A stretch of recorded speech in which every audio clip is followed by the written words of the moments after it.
TJ. That's right. That's right. So, how are you finding the conference?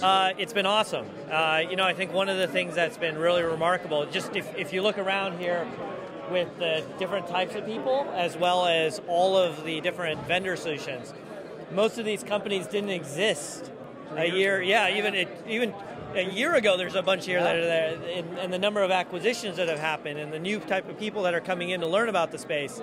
It's hard to believe that the first Strata conference was less than a year ago, and how much it's grown. So it's been really exciting.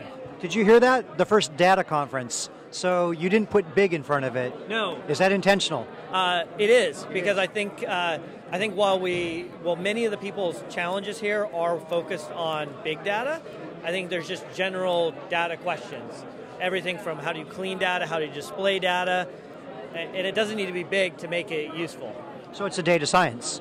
It's just straight data science. Yeah. Someone mentioned that data science has been around for a while. It's been in physics, astronomy. Yeah. We're just now finding it in other sectors. Is that? Yeah. Well, it's funny, right? Because Jeff Hammerbacher and I are the two that, I guess, coined the latest incarnation of it, and that was less than 3 years ago. And that was when we were trying to figure out what we should name our teams at Facebook and LinkedIn. And, I think everyone was a data scientist. They just didn't have a name for it.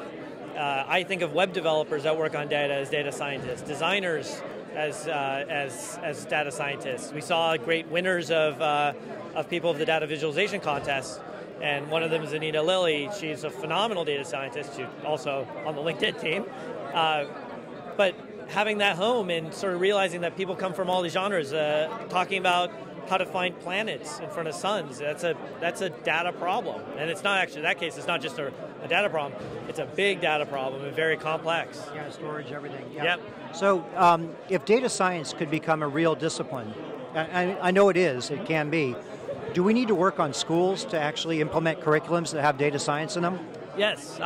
So being a former academic, I think one of the big things that's there is how do you give people the training? The same debate that happened between computer science and software development. The same way we got to hybridize all this type of working with data with the methods and techniques that work well. So we have to start with schools, or do we have to partner business?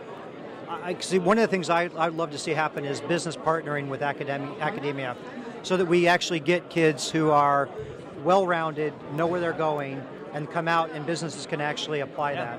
So I think it's already happening.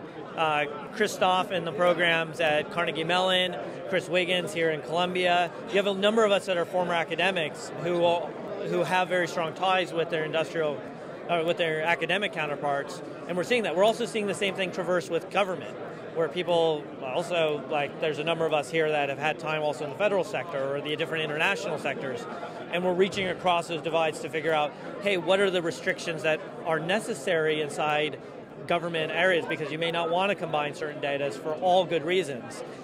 But how do we get to understand that? And Code for America is one of those great organizations that's figuring out how to take young blood and insert them so governments can learn from them, and vice versa. Yes. So where do you see, so we've come a long way in a year, new companies popping up, everything. Where do you see us going next year, in a year from now? So a bunch of people have asked me, is this a fad? It's because it looks like a fad. And here would be my number one answer to that is, it's far from being a fad, because if you look at LinkedIn, you look at Facebook, you look at Twitter, you look at all these properties, and you look at their most engaged functionality. Look at Google. What do all these people live and die by? It's by the data. It's by getting better with data. And so we're just at the part where we're beginning to realize that we can now make processing data cheap and effective. And we're now going to see a whole new generation of things coming up.